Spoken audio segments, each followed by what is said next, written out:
going to be percent problems. A lot of times with percent problems, there is some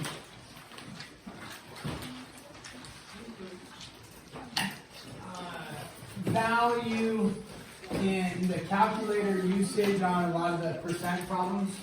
The second one can be rather laborious. However, when you get to your test, you're going to be using the calculator. This is a reminder with percent problems. If you get to the test, will we use calculators? No. And again, you've only had 2 mid-chapter assessments in one test, but all the problems on those have been doable longhand with a little bit of words, right? A little bit of TLC, yeah. So none of them should be extremely long in terms of the mathematical process, like long division, multiplication, things like that. Okay, so percent equations is talking about percent. Percents is a ratio of a number to 100. So most of us should be familiar with the basics of percentages, I think. But we will cover these here in 2.5. So if you have, just as review, so this is percent equations. Okay. So we deal with percents all the time. If you ever, I don't know, if you guys ever shop, or your parents shop, or they talk about it, they might say, oh nice, this is 20% off. They're excited about that, right? Or you might be, depending on what it is. Say, oh great, this is 40% off. With that being said, we don't work with, oh great, this is 0.4 off. Right, what? 0.4 off? You guys get, what do you mean? Well, 0.4 off is the exact same thing as saying 40% off. So percentages is just out of 100. Okay, so it's a way to eliminate decimals, but it's the same thing as a decimal. So if you have 40%, like we just discussed, the conversion to that to a decimal is, it's out of 100. So you would say 40 out of 100. Right, which you could reduce all the way down to 2/5, or decimal format is, which we do a lot of times with percentages, is just 0.4. So 0.4, which is your percent, and you just move the decimal place over twice. So like when you're giving your scores, right, you got a 3 out of 5. I mean, who gets a 3 out of 5? I don't know, but wow, I'm so bad. Some people get a 3 out of 5, right? And I've asked you not to give me the fraction, but rather give me the, not the decimal, but the percent. So if you go 3 divided by 5 on your calculator or long division, you get out 0.6. You move the decimal place twice, and you now have 60%. So percent is out of 100. They give this percent equation, which is on page 74. They write this, and we'll maybe reference it here today or possibly tomorrow. But the percent, I'll write this as well. This is on page 74. The percent of the whole is equal to the part. Interesting. Then with this, they have percent times whole. Thank you, Jen. I hate you, Jen.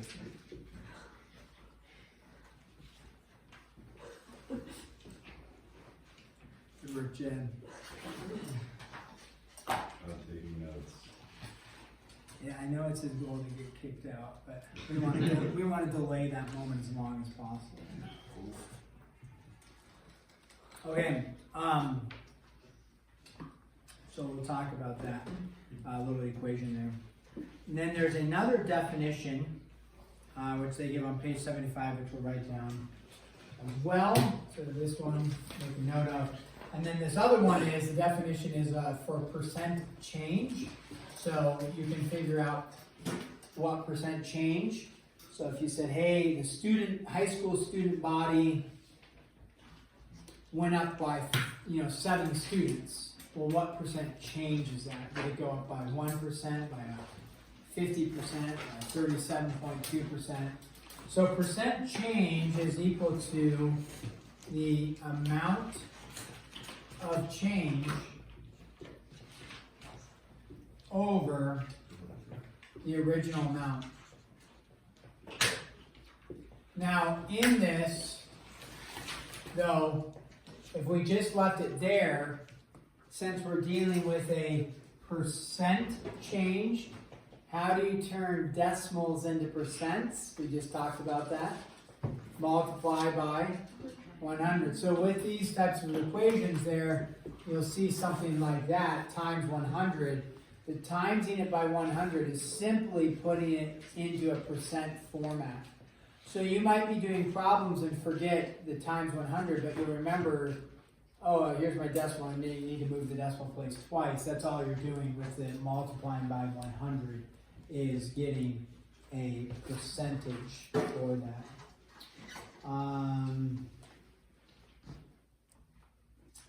They give 2 other definitions, which I do like there on page 76. We'll do some problems here with some of these. But I'm just going to write it and then reference it. Change, this is this little box they have. And you can, I know it's already written for you, but if I'm writing, you're writing. And this is on page 76. And then they give the multiplication factor, okay? And the change is, there's 2 things they're going to talk about. They're going to talk about the increase, okay? They say the increase of X percent, whoops. Okay, and then they have this 100 plus X percent, and then the decrease of X percent, and then 100 minus the X percent. So that, I use this one quite a bit if you're shopping, meaning this, if it's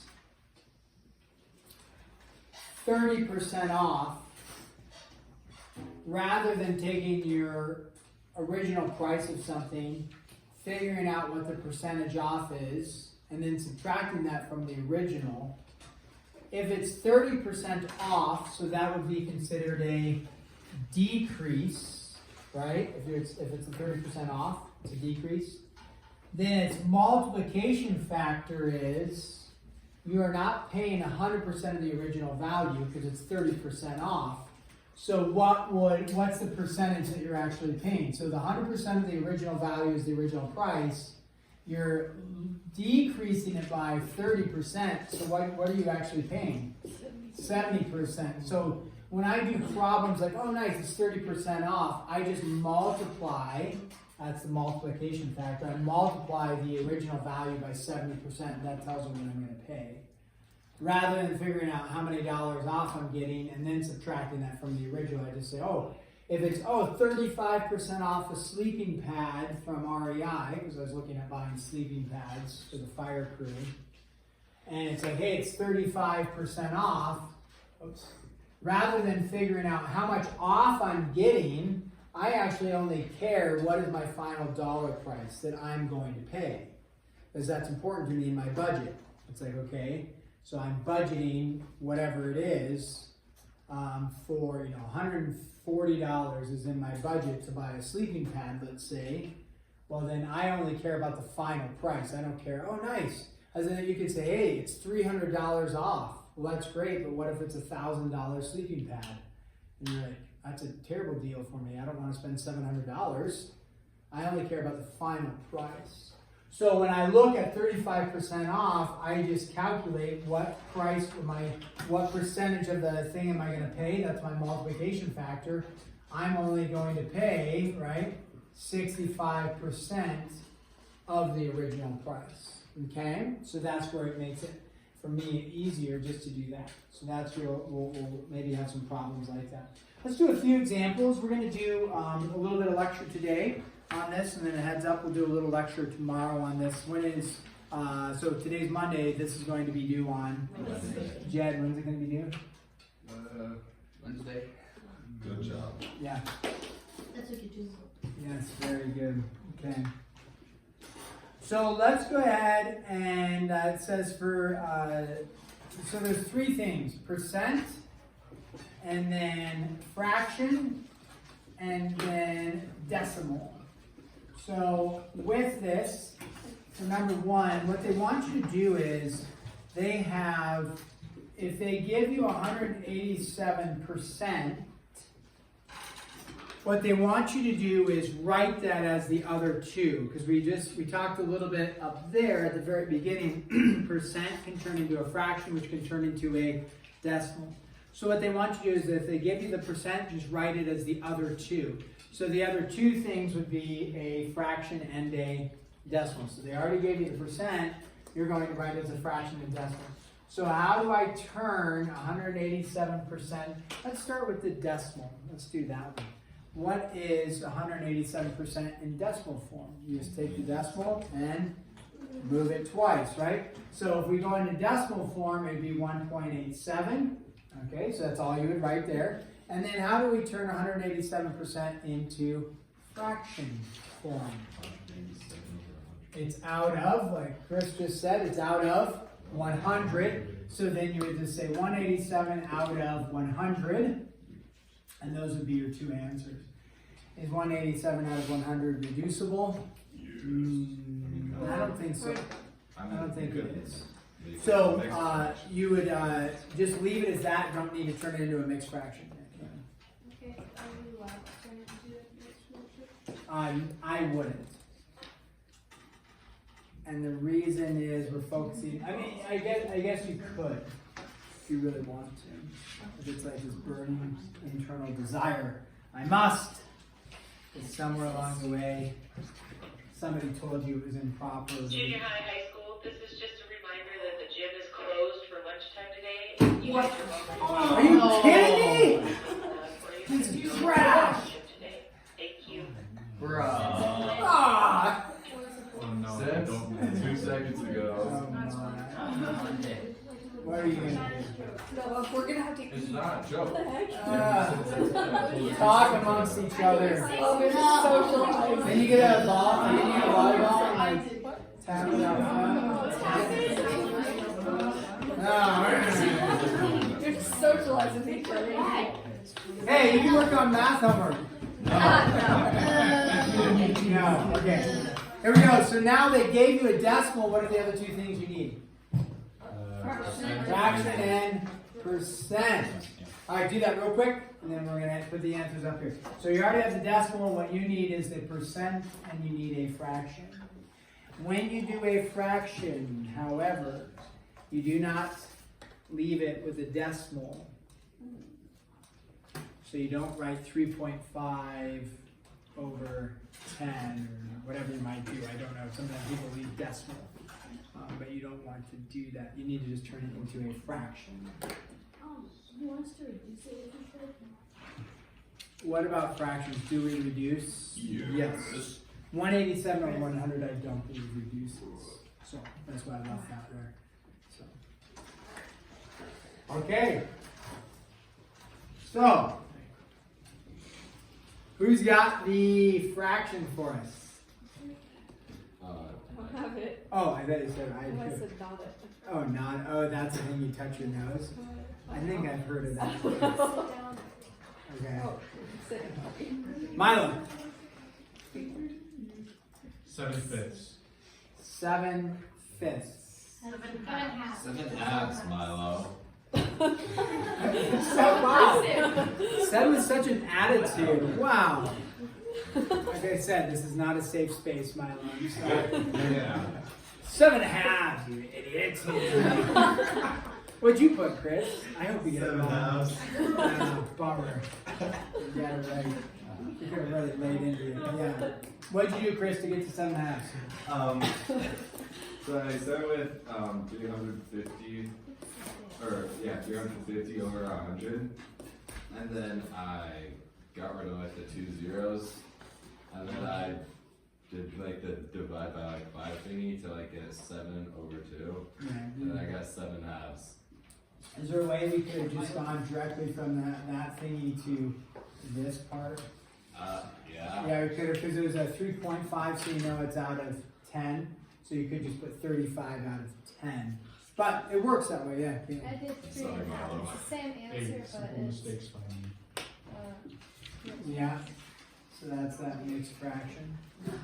So then the percent, what do we do for that? Don't you dare answer, Milo, you're getting yelled at. The gamble, I saw that was awesome. Do you want to try on the percent? Yeah, sure. Yeah, sure. 350%. Yes! Milo, you got it! Okay. Remember, tomorrow we'll do a few more problems, work on homework in class a little bit, have some time there, and then corrections also due Wednesday. So sorry about the gym being closed, I don't know what you'll do. This is so hard. So proud of myself. He's training. Push those chairs in.